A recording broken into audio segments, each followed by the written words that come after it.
Connaissance, recherche, sciences, Dessin mathématiques, théorie, physique, philosophie, conférence, archéologie, environnement, nature.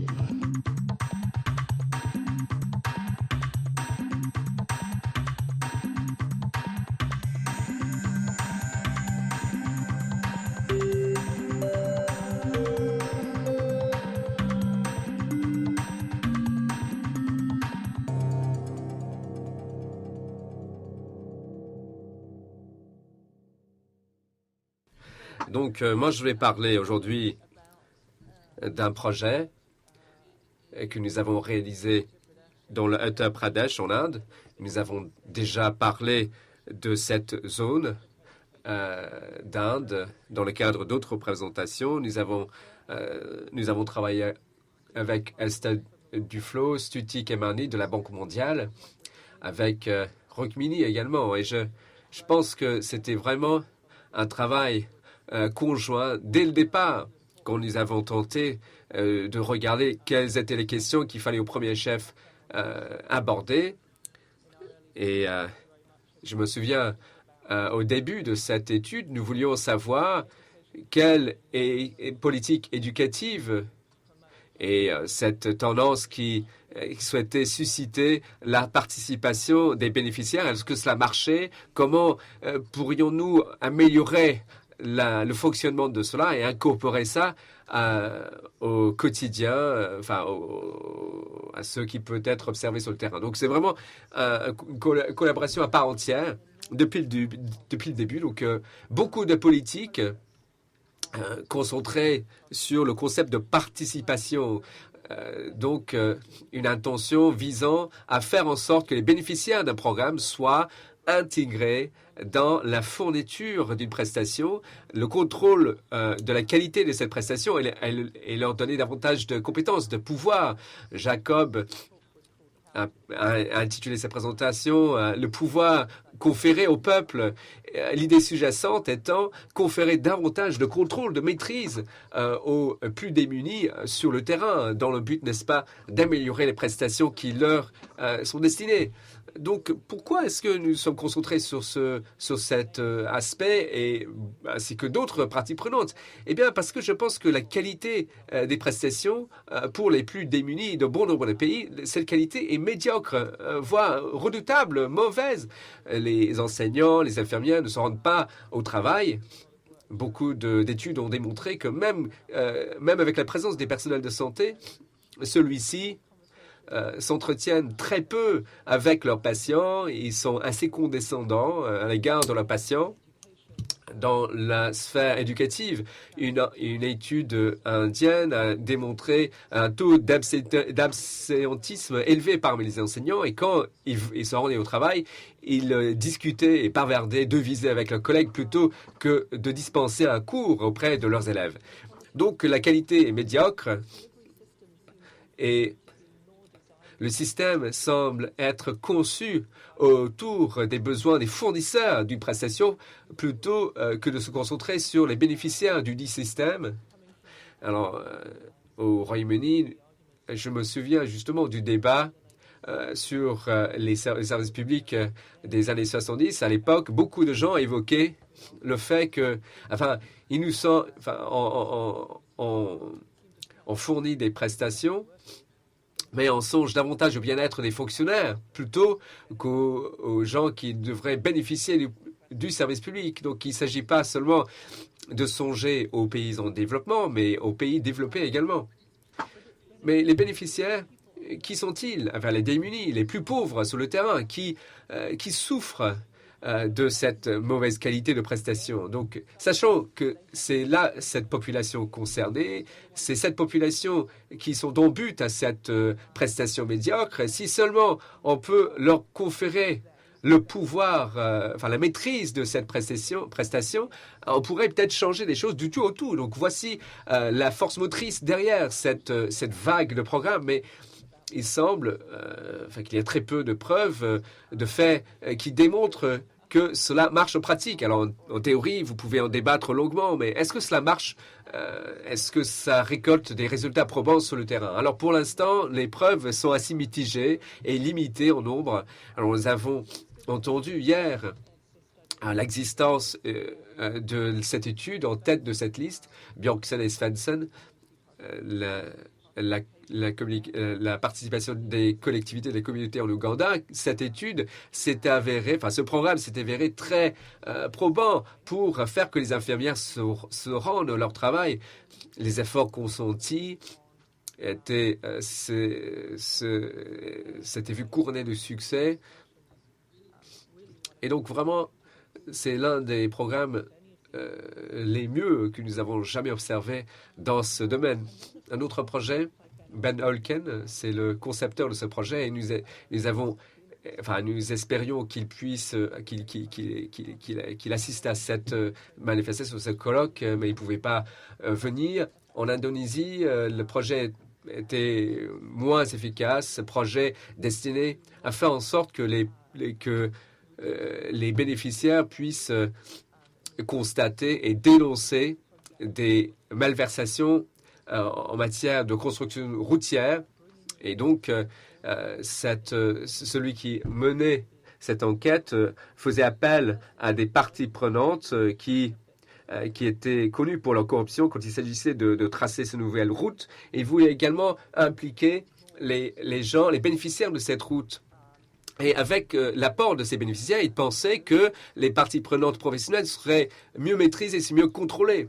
Mais en fait, il a conclu que finalement, ce sont des parties prenantes externes, observatrices externes, qui sont meilleures pour maîtriser les choses. Ensuite, au Kenya, un programme destiné à regarder le système, l'appareil éducatif au Kenya, pas très efficace non plus, mais il existe une autre version où vous dotez des communautés de l'argent et des compétences de recruter les enseignants.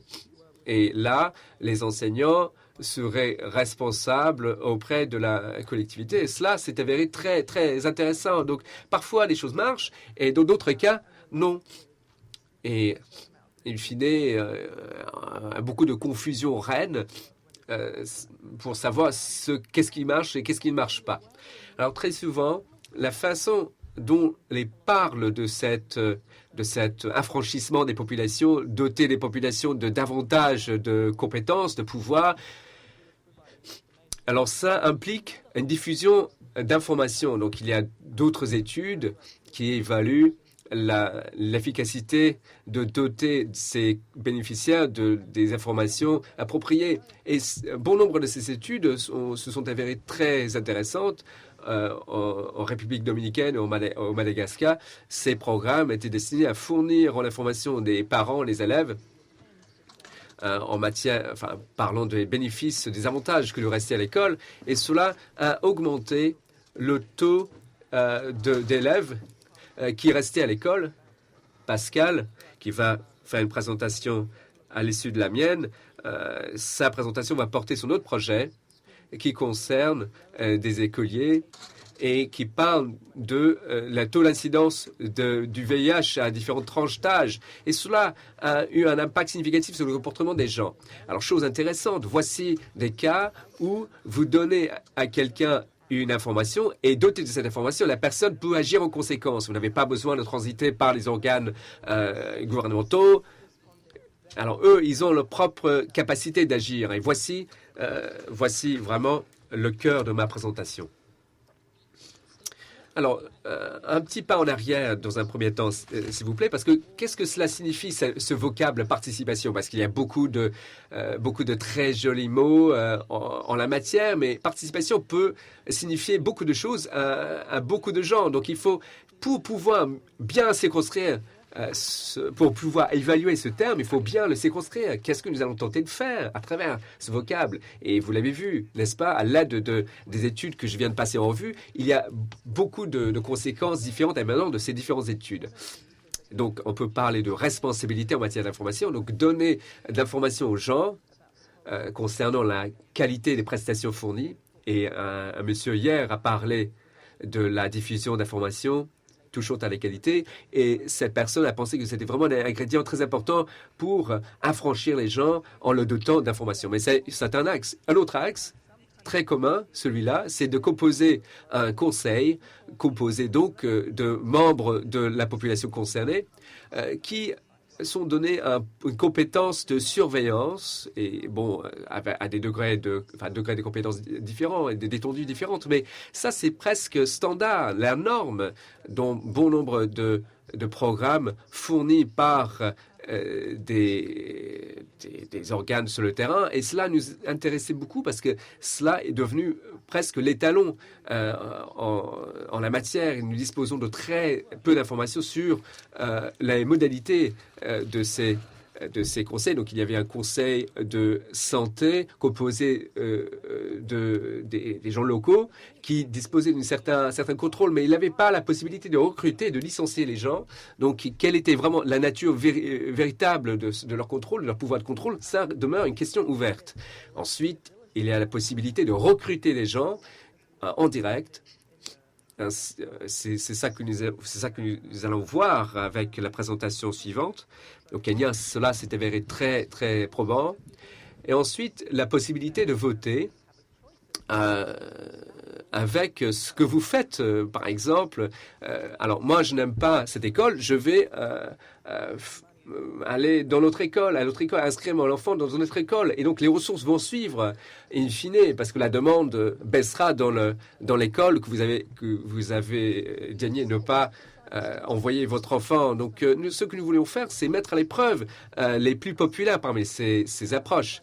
La diffusion d'informations, doter les gens d'informations, et ensuite, ces conseils locaux et doter ces conseils des compétences nécessaires. Mais nous avons comparé cela à une approche, celle-là qui proposait des actions directes sans transiter par les organes gouvernementaux. Et ma collègue, dans le cadre de sa présentation, va parler de cela en plus de détails. Et donc la possibilité donner aux gens de répondre aux informations qu'ils avaient pu recueillir à l'aide de notre intervention. Donc, Uttar Pradesh, c'est l'un des États les plus populeux en Inde. 165 millions de personnes résident dans cette zone, dans la partie septentrionale de l'Inde. Mais il y avait aussi, c'est aussi un État avec un taux d'analphabétisme les plus élevés en Inde. Alors, cela a été souligné par notre étude de démarrage et ces résultats émanent d'un outil de mesure que nous utilisons et que nous utilisons dans le cadre de bon nombre de nos études. Et c'est un outil, en fait, qui se concentre sur les fondamentaux en question. Fondamentaux par rapport à l'alphabétisme. Est-ce qu'un enfant peut reconnaître les lettres? Alors, vous pouvez tester cela très rapidement auprès d'un enfant. Et les gens qui n'ont pas beaucoup de formation peuvent utiliser cet outil très facilement. Donc, 13% de ces personnes, de ces enfants dans cette tranche d'âge de 7 à 14 ans ne pouvaient pas reconnaître une lettre, même s'ils assistaient régulièrement à l'école. Et après bon nombre d'années d'école, ils ne pouvaient même pas reconnaître la forme d'une lettre. Et 65% ne peuvent que lire des mots ou des paragraphes. Nous avons aussi d'autres éléments sur les mathématiques, mais je ne vais pas l'approfondir maintenant. Mais un point intéressant à mon sens, c'est que le contrôle était déjà en place dans ces collectivités. Donc, il y avait des conseils éducatifs au niveau du village qui sont censés composer le Pradhan, qui est le chef élu, le chef du village, le chef élu, le proviseur de l'école, ainsi que 3 parents. Voici la composition de ce conseil éducatif au niveau du village. Et ils avaient une certaine compétence. Ils ne pouvaient pas licencier un enseignant fonctionnaire, mais en Inde, chaque village se voit attribuer des fonds pour dépenser sur le système éducatif. Et donc, ils ont la main sur ces fonds.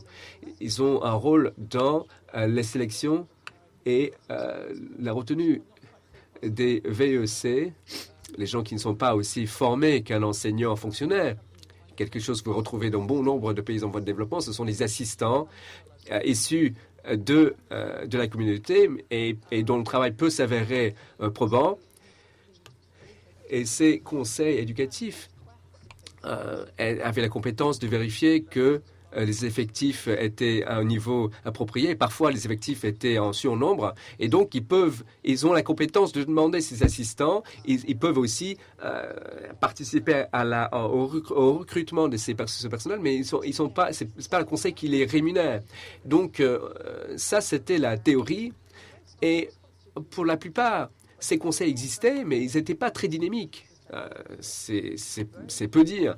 En fait, très peu de ces conseils mesuraient leurs compétences et bon nombre de leurs membres ignoraient qu'ils étaient le membre même du conseil auquel, en théorie, ils faisaient partie.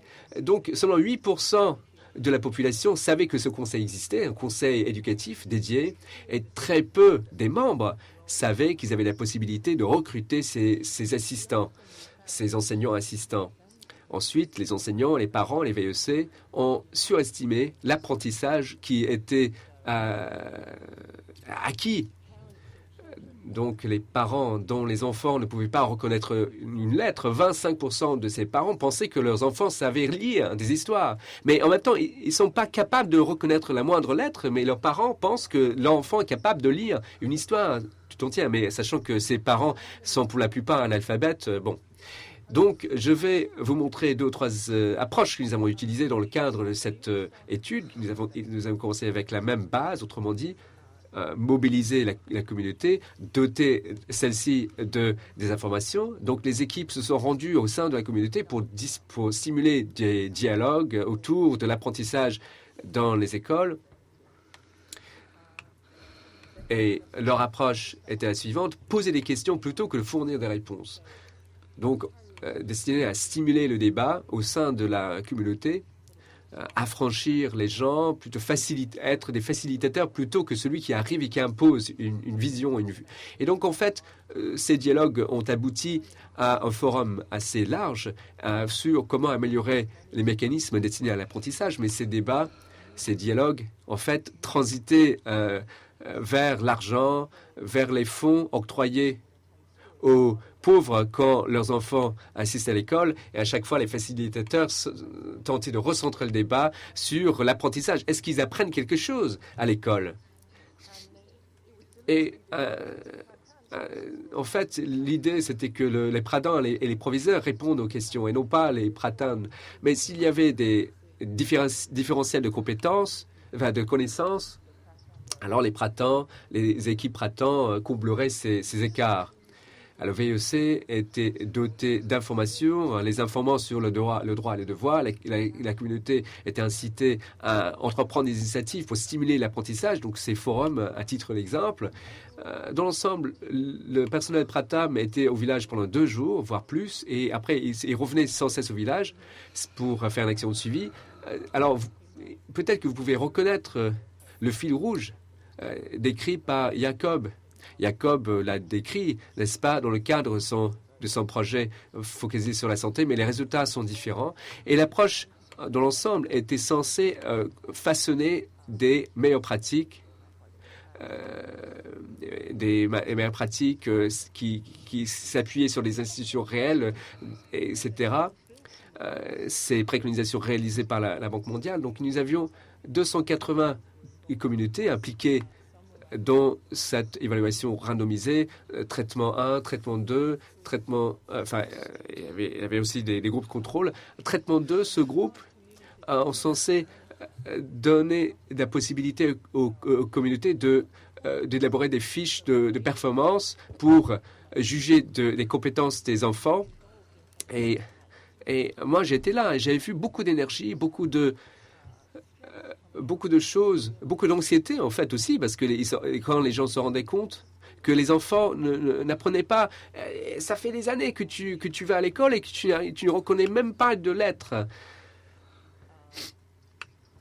Alors, traitement 3 s'est rajouté à 1 et 2 dans certaines communautés. Celles-ci étaient données la possibilité. Enfin, il y avait des bénévoles formés qui avaient la possibilité d'être formés par Pratam pour enseigner des enfants. Donc, c'était une façon d'entreprendre des mesures précises. Donc, vos enfants ne peuvent pas reconnaître une lettre. Donc, mais nous autres bénévoles, nous allons les former à la lecture. Et l'un des résultats très intéressants, sachant à Pratham, c'est l'élaboration d'outils qui en rend l'apprentissage de la lecture quelque chose qui est à la portée d'une équipe bénévole. Et cette équipe peut vraiment agir de façon très probante. Et j'espère que d'autres auront la possibilité d'approfondir ce domaine. Alors, je souhaiterais à présent parler de comment nous pensons que la participation peut avoir l'incidence sur les résultats. Alors, il y a certaines phases qu'il faut suivre. Vous pouvez fournir des informations. Cette information doit être absorbée, assimilée pour être traduite en connaissance. Avec cette connaissance, il faut savoir comment entreprendre une action. Avec cette action doit évidemment peser sur l'issue de votre action, doit produire quelque chose. Et les points d'interrogation, afin que la connaissance donne lieu à une action, évidemment, il faut être volontaire, il faut vraiment entreprendre cette action. Et cette action ne peut devenir quelque chose de tangible si vous avez la possibilité de peser dans la balance. Et donc, pour passer en revue le process, les différentes composantes, en traitement 1, en nous donnant l'information sur la qualité de l'apprentissage, nous voulons que ça se traduise en connaissance, la connaissance de la qualité des prestations. Nous voulons que ça se traduise en connaissance et en action entreprise pour améliorer les écoles. Cette action doit ensuite arriver dans nos écoles pour améliorer les performances des écoles et ensuite, in fine, la qualité de l'apprentissage. Mais il a la possibilité d'avoir cette information et d'entreprendre des actions à titre individuel. Donc, retirer ces enfants d'une école publique et les inscrire dans des écoles privées. Et un bon nombre d'exemples existent dans ces communautés pauvres. Alors, les connaissances sur le niveau d'apprentissage qui peut faire en sorte que le groupe souhaite agir, mais cela peut aussi impliquer l'action directe. Autrement dit, les parents peuvent inciter les enfants à faire le devoir, les inciter à aller à l'école plus souvent. Et cela peut avoir un effet significatif sur l'apprentissage final de l'enfant. Donc, alors, on parle des actions, enfin les leviers à actionner. Vous avez la possibilité de recruter ces assistants. Vous avez ces VEC, vous devez l'utiliser. Voici les leviers que vous pouvez actionner. Ça, c'est traitement 1. Traitement 2, un trait à l'information, comment contrôler, suivre les résultats émanant de l'apprentissage pour ensuite donner lieu à des actions précises. Et traitement 3, l'information sur les outils qui vont vous permettre d'entreprendre des actions directes. Vous devez maîtriser cet outil d'apprentissage, mais ensuite, vous pouvez agir de façon autonome. Donc, voici les résultats économétriques. Nous avons beaucoup de variables, n'est-ce pas? Donc, nous les avons regroupés ensemble pour former des sous-ensembles différents. Donc, chaque question portant sur le VEC, les VEC et les efforts mobilisés par celui-ci. En fait, il y avait très peu d'étoiles. Voici ce que je peux dire en guise de synthèse. Et donc, autrement dit, on a constaté une petite amélioration en matière d'apprentissage, de connaissances. Les gens savaient un petit peu plus sur les VEC, mais très peu d'amélioration en matière de connaissances sur ces différents degrés d'apprentissage. C'était assez intéressant que notre incidence avait peu d'effet, mais quand même, il y a plus de connaissances sur ces mécanismes. Aucune. Ensuite, vraiment... Enfin, c'était vraiment aucun impact sur l'action collective. On a débattu des questions éducatives, mais aucune action n'était entreprise. Les parents n'étaient pas davantage impliqués dans les écoles et aucune action individuelle. Les enfants n'ont pas retiré les enfants d'une école publique pour les mettre dans les écoles privées. En fait, justement, dans certains cas, en fait, les écoles insistaient moins à l'école. Et certains enseignants ne se sont rendus plus à leur travail. Les absentéisme, aucune incidence sur le taux d'absentéisme parmi le corps enseignant. Et évidemment, il n'y avait pas d'incidence sur l'apprentissage. Donc, traitement 3 maintenant. Est-ce que les gens est-ce qu'ils se sont portés volontaires pour apprendre aux enfants à apprendre à lire? Donc, c'est oui. La réponse est oui. Donc, au sein de ces communautés, il existait la motivation pour agir. Il y avait des gens qui étaient soucieux de l'éducation dans ces villages parce que quand on leur a donné la possibilité d'enseigner 1 ou 2 heures de cours chaque jour pendant 3 mois sans être rémunérés pour cela, enfin, les gens ont répondu oui. Donc, voici le nombre de cours qu'ils ont dispensés. 11 villages n'avaient pas de cours, mais 6 cours, enfin 6 bénévoles qui faisaient cours dans un village. Donc, 6 séquences de cours, en fait, chaque jour pendant 2 à 3 mois. Il y avait même 16 cours tenus dans ces différents villages. Et le résultat final, c'est que nous avons constaté l'amélioration de l'apprentissage au sein donc de ces communautés. Donc, très peu d'apprentissage à travers ces écoles, mais en l'espace de 2 ou 3 mois, on constate vraiment des améliorations significatives par rapport à l'apprentissage de ces enfants. Alors, en haut de mon schéma, j'ai les acquis moyens de la collectivité dans son ensemble. Parce que tout le monde ne s'est pas rendu à l'école. Et en bas, vous verrez que 8% des étudiants sondés, seulement 8% se sont rendus à l'école. Mais même avec 8% en moyenne qui se rendaient à l'école, on voit une incidence. Quand nous regardons le degré d'apprentissage moyen à travers la collectivité, donc 2% pouvaient lire, 2% de plus d'enfants pouvaient lire des lettres, mais ça peut sembler peu, mais il faut faire le distinguo entre cela et leur point de départ. Il faut prendre en considération aussi le fait que tout le monde ne se rendait pas à l'école. Donc, en moyenne, au niveau du village, 2%, seulement 2% peuvent lire des lettres ou lire des mots. Mais quand nous décomposons cela, nous retrouvons 2 ou 3 choses à l'œuvre. Premièrement, les enfants qui ne pouvaient même pas reconnaître une lettre au démarrage, beaucoup d'eux, en fait, pouvaient à terme lire des lettres. Parmi ceux qui pouvaient lire des lettres au départ, nous avons constaté une amélioration significative pour vraiment grimper dans l'échelle de compétences en matière de lecture.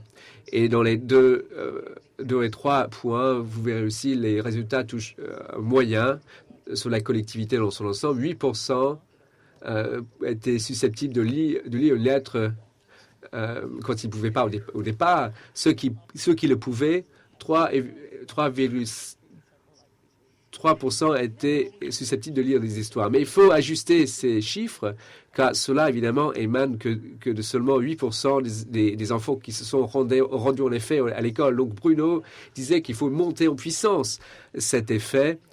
Imaginez, par exemple, si ces 8% étaient les seuls moteurs d'amélioration au sein des écoles, ces 8% peuvent être extrapolés. Et ceux, au départ, qui n'avaient rien, avaient 60% de plus de possibilités de reconnaître des lettres. Et ceux qui ne pouvaient que lire des paragraphes au départ avaient 46% des chances de comprendre, voire lire des histoires à la fin. Donc, en fait, les enfants, au fil de l'année, apprennent quelque chose à l'école, ils s'améliorent un petit peu.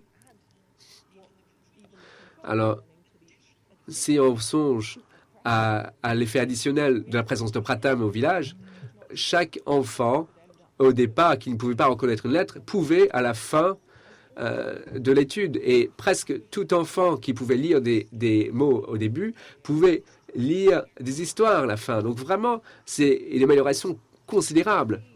Alors, ces bénévoles, à l'issue d'une formation d'une semaine, fournissaient des résultats que les enseignants fonctionnels n'avaient pas atteints pendant bon nombre d'années. Donc, pour revenir à notre cartographie de ce qui se passe, nous avons, en traitement 1 et 2, nous avons des améliorations faibles en matière d'apprentissage et puis rien qui jette un passerelle entre la connaissance et l'action. Mais en fait, T3, nous voyons tout, en fait. Action entreprise par les bénévoles, action entreprise par les enfants pour se rendre à l'école, parents également pour les inciter à aller à l'école. Mais il faut se souvenir évidemment que c'est 8% de la population et Pratham, justement, travaille à améliorer ce ratio. Donc, en guise de conclusion, je souhaiterais dire ceci. Alors, pourquoi y a-t-il des résultats radicalement différents de l'étude en Ouganda? Évidemment, c'est un secteur différent, c'est un pays différent, mais l'intervention en tant que telle était très, très semblable. Mais les résultats, in fine, sont très différents. Alors, est-ce que c'est parce que les gens se soucient moins de l'éducation ou le contraire, s'intéressent plus à la santé qu'à l'éducation? Est-ce que le gouvernement ougandais est plus réactif qu'ailleurs? Bon, c'est très difficile de déterminer cela. Les cliniques en Ouganda avaient des compétences supérieures et jouissaient d'un statut social beaucoup plus élevé que les populations indiennes.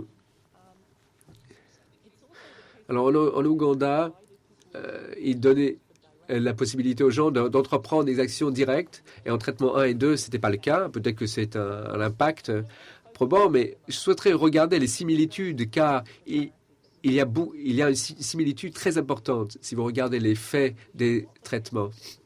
Et c'était dans les deux pays, en théorie à tout le moins, il y avait un système de contrôle des bénéficiaires, et dans les deux pays, mais qui ne marchait pas très bien. Donc, quand on songe en conclusion, c'est très important. Si on dit que la participation marche et que, bon, il faut former un conseil, mais ce conseil existait déjà, et c'était grâce à des efforts considérables que ce conseil était rendu utile. Et en Ouganda et en Inde, ces conseils existaient, mais ils ne fonctionnaient pas. Donc, je peux conclure en disant que promouvoir les participations effectives, efficaces est difficile, et l'action collective, autrement dit, faire en sorte que la communauté travaille de concert pour parvenir à quelque chose, ça c'est très difficile. Et ce qui marche et ce qui ne marche pas dépend des détails. Et nous ignorons l'ensemble de ces détails pour rendre quelque chose efficace dans ces deux zones. Le contrôle des bénéficiaires standards, autrement dit, ces conseils. Moi, je n'ai pas très enthousiaste à l'égard de ces conseils. En Inde et en Ouganda, ces conseils ne fonctionnaient pas très bien au démarrage. Et il fallait vraiment une intervention très robuste en Ouganda pour rendre ce conseil efficace. Et en Inde, même avec cette intervention, ils n'ont même pas marché à la fin. Donc vous pouvez dire que Pratham peut-être ne fait pas son travail. C'est vrai, mais tout ce que nous avons évalué, tout ce qui a été entrepris par Pratham, les résultats ont été spectaculaires. Donc si Pratham ne peut pas parvenir à ses fins, je pense qu'il n'y a personne qui peut parvenir à leur fin. Enfin, à moins à cet échelon. C'est vraiment une organisation non gouvernementale dont le travail est efficace, très efficace. Et même eux, ils avaient du mal vraiment à peser dans la balance. Alors, conférer à l'individu un canal direct pour agir, ça, c'est une approche autrement plus intéressante et fructueuse. Donc maintenant, je souhaiterais passer la main à Minnie. Et je dois dire vraiment que c'était une source d'inspiration considérable de travailler conjointement avec Pratham au fil des années.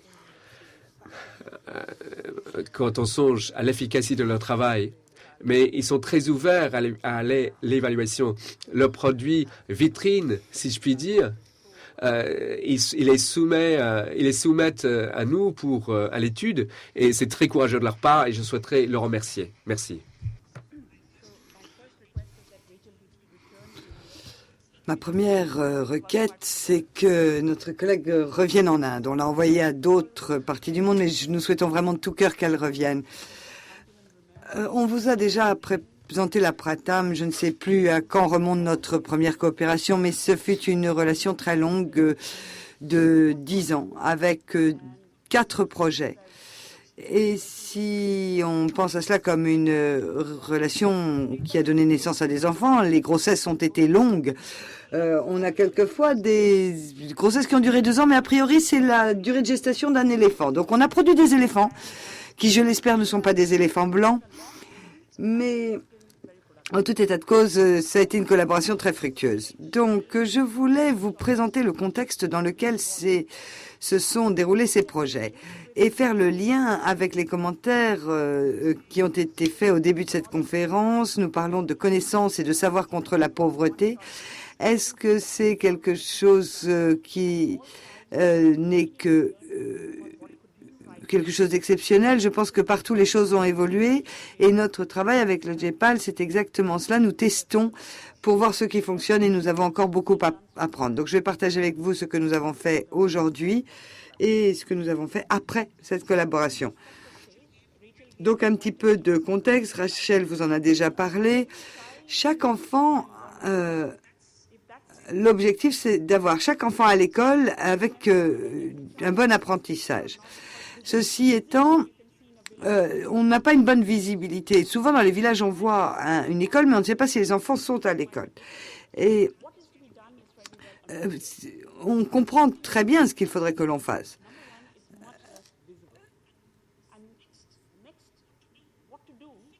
Maintenant, pour ce qui est de l'apprentissage, c'est pas facile et on ne sait pas trop que faire pour régler les problèmes. Au niveau du terrain, et encore une fois, je reviens sur ce que disait Rachel, quelquefois nous nous demandons combien nous comprenons nos enfants. Nous sommes un grand pays avec des familles très nombreuses, donc beaucoup d'enfants, des classes surchargées. Et quand vous regardez ce que font les enfants, il y a de grosses questions. Dans l'évaluation menée par le GEPAL, on avait vu que les enfants envoient leurs enfants à l'école et que réunion après réunion, les parents posent des questions sur différents problèmes comme les repas à l'école, l'absentéisme des enseignants. Mais on a très peu de conversations sur ce que les enfants apprennent effectivement à l'école. Et lorsque nous on a fait une estimation, on a vu que bien souvent les parents surestiment largement ce que savent leurs enfants, les connaissances de leurs enfants. Donc ça, c'est point numéro 1, la relation parent-enfant. Dans une étude différente que nous avons menée, on a regardé ce que pensent les enseignants quant au niveau de compétence des enfants. Et encore une fois, on a constaté que les enseignants aussi surestiment le niveau de connaissance des enfants. En Inde, nos écoles ne sont pas structurées pour repérer les enfants qui prennent du retard. Et le résultat, c'est qu'on a un problème invisible qui est en train de grandir parce qu'on a de plus en plus d'enfants qui vont à l'école et parce que très peu de tentatives ont été faites pour diagnostiquer les problèmes. Et même quand, de toute façon, les problèmes ont été identifiés, il est très difficile d'agir. Au cours des 15 dernières années, j'ai appris que si l'on ne travaille pas au bon niveau parce que personne n'est là pour identifier un problème, parce qu'il n'y a aucune aide disponible à l'école ou à l'extérieur, les enfants finissent par prendre du retard et finissent par arrêter l'école. Et si vous ratez le train, à un moment, vous ne pourrez plus continuer le voyage. Et c'est la raison pour laquelle tous ces problèmes doivent, de notre point de vue, être pris très au sérieux. Si vous êtes, on va quitter le terrain maintenant pour parler des politiques et qui en Inde prend les décisions politiques. J'espère qu'ici il y en a quelques-uns dans le public parce que quand vous parlez aux gens, il semblerait que les politiques soient toujours à un autre niveau. Donc si l'on regarde maintenant au niveau de l'école, nous avons les objectifs que nous appelons MDG, qui sont des objectifs de scolarisation générale de tous les enfants. Nous avons donc cet objectif de scolarisation, de rétention, de réduction des écarts et des différences entre les sexes et les différentes catégories sociales. Maintenant, si vous allez côté apprentissage, il n'y a pas de définition ou de référence faite aux objectifs d'apprentissage pour les enfants. Nos objectifs nationaux définissent que l'éducation doit avoir une qualité satisfaisante, adaptée à la vie, et à partir de ces mots, on peut avoir de très grands débats. C'est une articulation très vague de ce que peut être un objectif national. Et donc, il est très difficile de remplir cet objectif. Nous avons des évaluations de l'apprentissage réalisées par le gouvernement, mais qui sont réalisées tous les 3 ou 4 ans et qui ne sont pas à un niveau auquel sont décidées les politiques d'attribution et de planification. Donc, il faut travailler au niveau macro et politique. Et si l'on veut véritablement progresser, Et si l'on a effectivement comme objectif d'avoir une éducation et une scolarisation universelle, il faut évidemment traiter ces problèmes. Donc notre défi, au cours des 10-12 dernières années, était de voir comment l'apprentissage pouvait de nouveau être au centre de la scène, dans les communautés, au sein des communautés, des villages, mais également sur la scène nationale. Quels sont les éléments de preuve dont nous avons besoin? Quels sont les éléments de preuve dont ont besoin les gouvernants pour passer à l'action? Et quelles sont les actions dont nous avons besoin? Et si j'ai le temps, j'essaierai tout à l'heure de vous montrer les actions qui ont été menées dans ce sens. Donc très rapidement, quelques mots sur Pratham. Nous avons commencé à travailler en 84, nous sommes créés en 94, pardon. Et dès le départ, nous avions la conviction qu'en tant que citoyens, il était de notre responsabilité que d'aider et de renforcer les efforts des gouvernements. Donc nous avons essayé de renforcer les communautés pour qu'elles puissent avoir accès aux services. Et au sein des écoles, nous devions construire des capacités pour apporter ces services. Et pour différentes raisons, nous sommes convaincus qu'il est important de mener des activités simples, faisables, peu onéreuses, parce que cela permet la participation à grande échelle des personnes de la rue. Nos initiatives se sont de plus en plus déployées et maintenant nous travaillons dans plus de 40 villes en Inde. En Inde, vous avez 600 districts et nous sommes présents dans plus de la moitié de ces districts. Et il est très difficile de calculer ce chiffre, mais les agences donatrices et de financement nous demandent combien d'enfants nous touchons. Et sur la base de nos calculs, nous pensons que nous sommes en contact avec 30 millions d'enfants. Alors c'est peut-être 25 millions, 35 millions, mais en tout état de cause, c'est un très très important nombre d'enfants. Donc notre travail, initialement, nous ne travaillions qu'à Bombay. Et c'est là que j'ai commencé à travailler avec Pratham en 96. Et Bombay était une très grande ville. Et travailler avec une petite école à Bombay semblait comme quelque chose de totalement ridicule. Mais après, nous nous sommes dit, bon, ça vaut le coup d'essayer. Et partout où on travaille, on peut voir des écarts importants. On voit qu'il y a des besoins importants, des besoins au niveau de l'école maternelle, des besoins tous azimuts. Et évidemment, les ressources ne sont jamais suffisantes pour satisfaire tous les besoins. Donc, je pense que dès le départ, chez Pratham, ce qui nous a importé, c'était de voir ce que nous pouvions faire et quelles étaient nos capacités à travailler. Donc, au sein de l'organisation, cette conviction nous a permis d'engager des gens dans l'effort pour essayer de voir quels étaient les efforts à faire pour faire la différence. Et avec nos efforts et nos projets de coopération, nous avons beaucoup appris. Et j'ai essayé de faire une liste des enseignements principaux. Quels sont les outils? Est-ce des outils d'évaluation ou des outils d'action? Est-ce qu'ils peuvent être utilisés? Parce que certains peuvent être très bien quand vous travaillez avec 25 enfants, mais est-ce que cet outil va être utile si je travaille avec 500 000 enfants? Qu'est-ce que peuvent comprendre nos volontaires ou les citoyens? Parce que si on veut faire bouger les choses, il faut que les gens se sentent confortables, se sentent à l'aise avec ce qu'on leur propose. Qu'est-ce qui peut aller dans le sens des enseignants? Qu'est-ce qui peut susciter l'intérêt des enseignants? Quel type d'action voulons-nous mener? Donc, différents exemples. Nous avons testé beaucoup de choses et bien entendu, je vais vous présenter des choses qui, selon moi, ont fonctionné. Vous pourrez me poser des questions après sur ce qui n'a pas fonctionné. Mais je ne vais pas commencer ma présentation en vous disant, en partageant avec vous nos échecs. Ceci étant, nous en avons eu un certain nombre. En tant qu'organisation, nous étions très frustrés au niveau de nos actions parce que nous n'arrivions pas à faire progresser les enfants. Si vous aviez un enfant de 10 ans qui n'avait jamais été à l'école et qui venait dans un programme Pratham, et si nous passions 1 an ou 2 pour le faire progresser et l'amener au niveau de l'école primaire, c'est très bien, mais c'est pas très utile parce que pour donner véritablement à cet enfant des moyens pour passer à l'enseignement supérieur, il faut pouvoir le faire arriver au stade CM2 aussi rapidement que possible. Donc nos frustrations internes quant à nos capacités à pousser un nombre croissant d'enfants en haut de l'échelle de l'apprentissage nous a amené en 2000-2001 à construire une expérience pour voir ce qui pouvait fonctionner. Et je pense que vous ne comprenez pas l'hindi, mais vous voyez de quoi il s'agit. Nous avons commencé à réfléchir ce qui pourrait aider les enfants à apprendre à lire. Savoir lire, c'est la clé pour passer à autre chose, que ce soit les maths ou les langues. Donc on s'est vraiment concentré sur la lecture et nous avons développé cet outil très simple pour bien comprendre les enfants à qui nous allions enseigner. Donc si l'enfant sait lire des lèvres, qu'est-ce qu'il faut faire pour qu'il puisse lire des mots? Il sait lire des mots? Qu'est-ce qu'il faut faire pour qu'il puisse comprendre des phrases, etc., etc.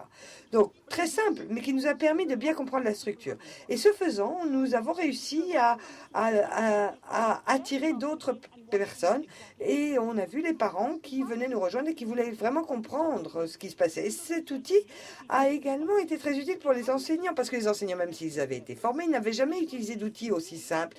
Et cet outil qui était vraiment orienté action, nous avons constaté qu'on pouvait l'utiliser pour mener des évaluations à grande échelle parce que c'était quelque chose de très simple et de très facile à mettre en œuvre. Donc par exemple, pour une classe, tout ce qu'il y avait à faire, c'était de créer une grille comme celle-ci. Et au cours d'une leçon, le professeur écoutait, qu'il s'agisse d'un professeur issu de la communauté ou d'un professeur de l'enseignement national. Il écoutait les enfants et il voyait quelle était la répartition des élèves dans sa classe et qu'est-ce qu'il fallait faire pour pousser les enfants vers l'avant. Dans certaines classes, tous les enfants étaient dans le coin en haut à gauche.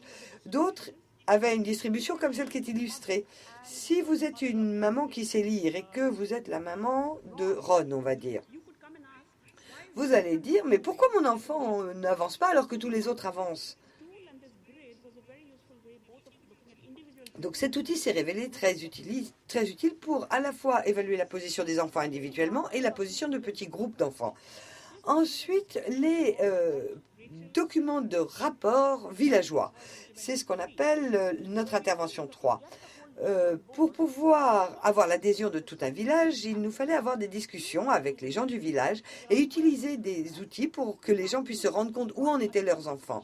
Donc nous avions des classes de démonstration dans les villages pendant 4 ou 5 jours où il y avait un volontaire du programme qui montrait comment les enfants pouvaient progresser rapidement en peu de temps. Puis nous organisions des discussions de village pour voir quelles étaient les étapes à mettre en œuvre par la suite. Et ensuite, il y avait un suivi des progrès des enfants, notamment dans les classes qui étaient enseignées par des volontaires du programme. Donc, nous avions des rapports pour témoigner de ces avancées, de ces progrès. À partir des efforts que nous avons menés pour bien comprendre ce qui met les gens à l'action, nous avons essayé de créer, je ne sais pas comment appeler cela, mais de créer une charte qui nous a beaucoup aidé. Je voulais vous donner l'exemple d'un village à Yupi, qui est l'un de nos États les plus arriérés, où nous avons mis en œuvre ce processus que je viens de vous décrire. Et donc, la première étape a été d'aller voir le chef de village en lui disant, voilà ce que je veux faire. Et cet homme me dit, OK, t'as qu'à faire, il y a déjà plein de services dans le village, tu veux en faire un autre, vas-y, tranquille. Ensuite, quelques semaines plus tard, nous sommes venus avec la carte de rapport du village, du rapport villageois, et nous voulions inviter tout le village à une réunion. Et donc, je suis allée le voir en lui disant, je voudrais vous expliquer ce qui s'est passé et vous expliquer notre rapport. Et le type me dit, mais dis-moi où je dois signer. Et je lui réponds, mais vous n'avez pas besoin de signer quoi que ce soit. Alors là, il était un petit peu étonné. Il me dit, vous êtes venu collecter des données, donc il faut que je signe. Pourquoi est-ce que vous voulez pas que je signe? Donc, il s'est mis à se dire, oh, celle-là, elle ne sait pas que faire de ces données, elle ne doit pas être bien formée. Et à ce moment, il me dit, allez chercher votre supérieur. Alors là, quand je lui ai répondu que c'était moi la supérieure, là c'était encore pire parce qu'il m'a regardé en se disant, attendez, vous êtes la chef d'une organisation, vous n'êtes même pas arrivé en voiture, quel genre de supérieur vous pouvez être? Et puis petit à petit, il a commencé à écouter avec attention ce que j'avais à lui dire, et puis il m'a dit, non mais les chiffres, ils sont pas bons. Alors,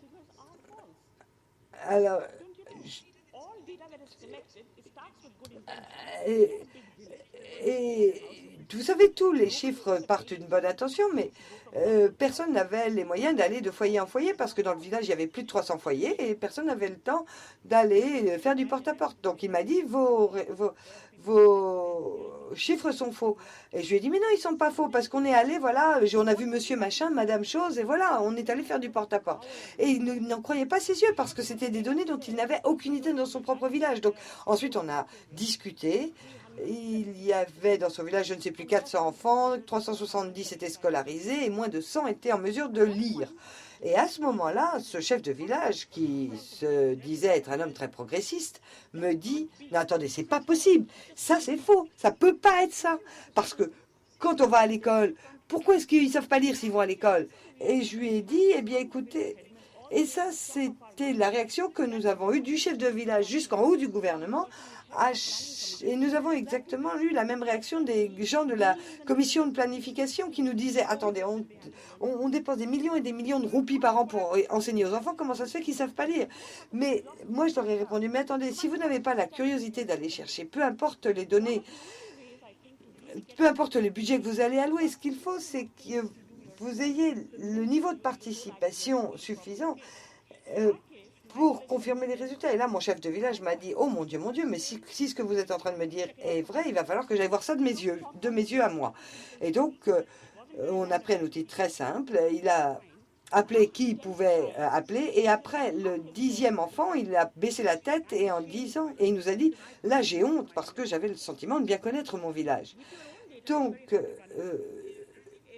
en tant qu'Indienne, je n'ai pas l'expérience des autres pays, mais nous, en tant qu'Indienne, je sais qu'on est déjà au courant de tout ce dont on a besoin de savoir. Je me demande quelquefois pourquoi on a besoin de cette loi d'accès à l'information. On sait déjà tout ce qu'il y a à savoir. Vos grands-parents, vos cousins, vos cousines ont tous des anecdotes qui peuvent vous permettre de voir ce qu'il faut faire. Mais maintenant, comment passer de l'anecdote aux données agrégées? Le village était beaucoup trop grand, donc il fallait aller maison par maison ou hameau par hameau. Et quand on commence à regarder les données là en détail, on peut commencer à percevoir ce qui convient d'être fait. Maintenant, la question est de savoir qu'est-ce que l'on peut faire soi-même, parce que encore, c'est peut-être un phénomène très indien, mais on a tendance à faire porter le blâme à tout le monde. Donc on commence par les Anglais. Certes, ils ont quitté le pays il y a 70 ans, mais c'est les premiers responsables. Ensuite, c'est les politiques. Ensuite, c'est tout le monde, sauf vous. Vous êtes la seule personne sur qui vous ne faites pas porter le blâme. Et quand il ne reste plus personne, ce sont vos enfants. Mais vous n'êtes jamais responsable. La faute, c'est toujours la faute de quelqu'un d'autre. Et maintenant, nous, avec nos présentations, nos présentations consistaient à faire en sorte que les gens se disent « Je suis responsable et maintenant, qu'est-ce que je peux faire ?» Et c'est pour ça que d'avoir des volontaires dans les classes, c'est une étape importante parce que c'était les gens qui disaient « Je fais partie de ce village, je sais lire et donc je vais apprendre aux enfants à lire. » Et ça a été une étape très importante pour que les gens commencent à réfléchir à ce qu'ils pouvaient faire eux-mêmes et après voir ce que pouvaient demander au gouvernement. Donc, Rachel avait une différente façon de présenter, mais je pense que c'est effectivement ce que nous avons essayé de tester pour essayer de faire progresser notre pays d'une façon collective. Donc, nous avons décidé que si nous voulions apporter certaines de ces idées au niveau national, qu'est-ce qu'il fallait faire? Eh bien, depuis 2005, nous réalisons cet exercice que nous appelons le rapport annuel du statut d'éducation. Donc, le sigle, c'est ASER, mais en indien, le mot ASER veut dire impact.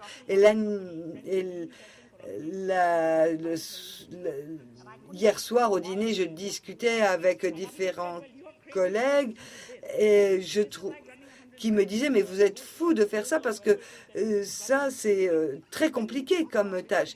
Mais après on en a parlé et on s'est rendu compte qu'on a 600 districts et que nous, ce que nous voulions faire, c'était une version de notre intervention 3, peut-être sans l'action, pour avoir une véritable évaluation du niveau d'apprentissage dans tout le pays. Mais nous n'avions pas de budget pour le faire parce que cela ne faisait pas partie d'un plan annuel. Et j'ai oublié de dire au JEPAL qu'en fait, il n'y a pas de repas gratuit. Donc, c'est à inclure dans le cadre de notre enquête. Donc, nous avons travaillé à la maison, nous avons utilisé des outils très similaires, et dans chaque district, On a un outil conçu par des statisticiens parce qu'en Inde, personne ne connaît quoi que ce soit sur l'échantillonnage, mais tout le monde a une opinion. Du chef de village jusqu'au Premier ministre de l'Inde. Peut-être que le Premier ministre indien connaît ce que c'est que les échantillons, mais très peu d'autres personnes ne s'y connaissent. Mais dès qu'ils n'aiment pas les résultats, ils vous disent « Ouais, mais votre échantillon est mauvais ». Et quand on leur dit « Mais quel serait le bon échantillon ?», personne n'a la réponse. Donc là, dans cet exercice, vous avez besoin des gens et vous voulez donner un rôle aux gens, mais si les gens vous donnent quelque chose que vous n'aimez pas, vous dites qu'ils sont pas bons pour faire ce que je leur ai demandé de faire. Donc c'est important d'avoir des bons statisticiens, il est important d'avoir des tests, et nous faisons cette étude tous les ans en septembre et en octobre, et le rapport sort en janvier.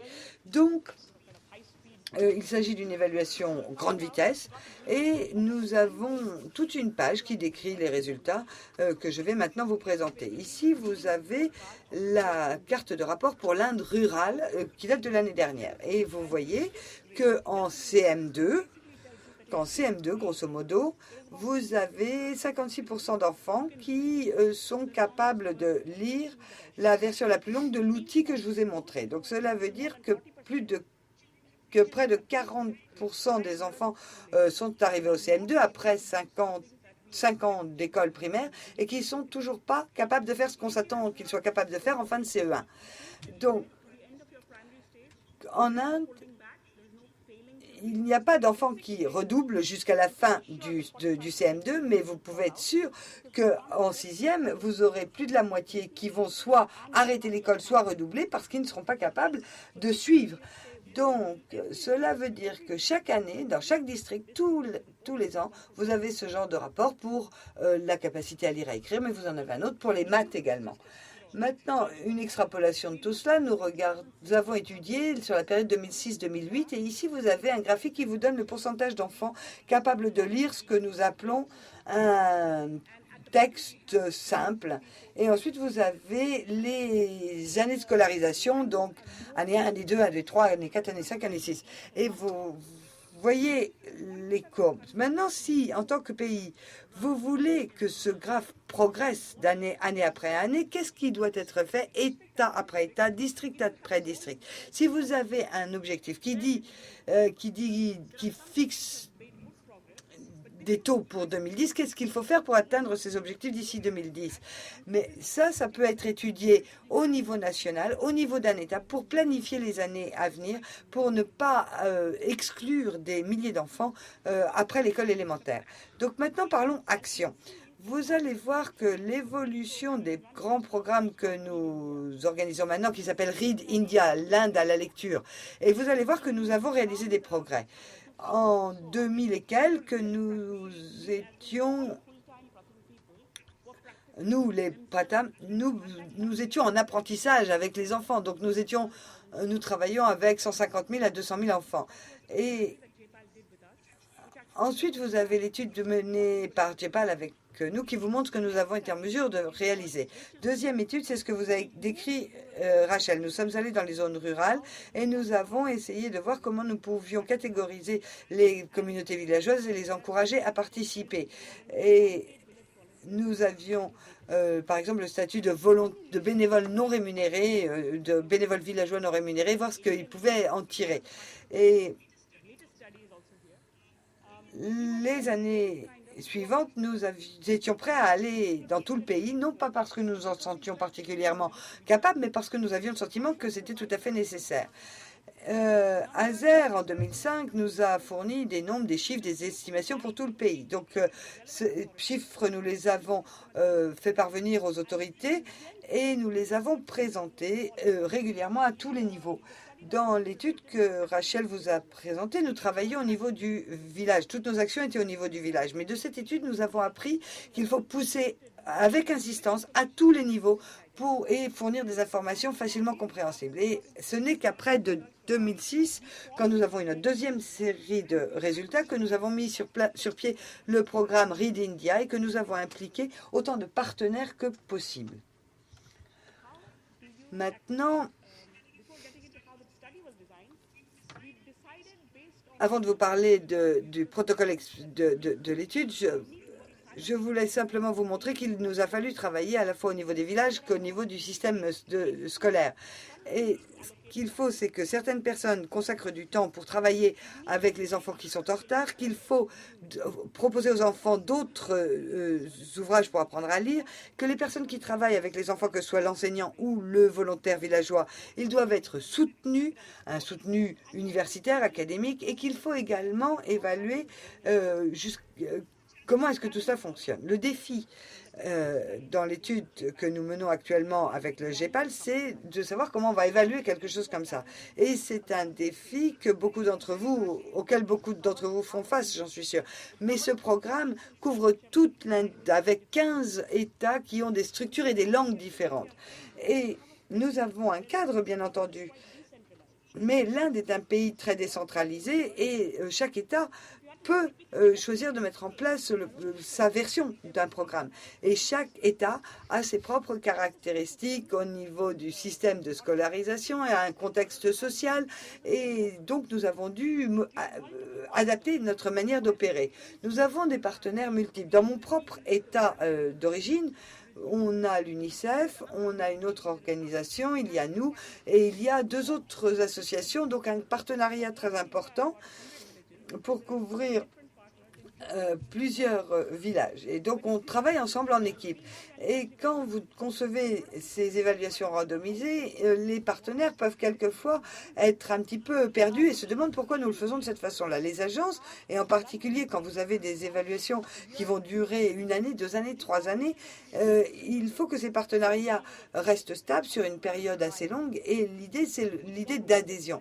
Avec les partenaires gouvernementaux, nous travaillons donc avec tous les États et nous avons signé, nous nous sommes rendus compte que sans contrat passé avec les gouvernements, rien ne peut se faire. Donc, même dans certains...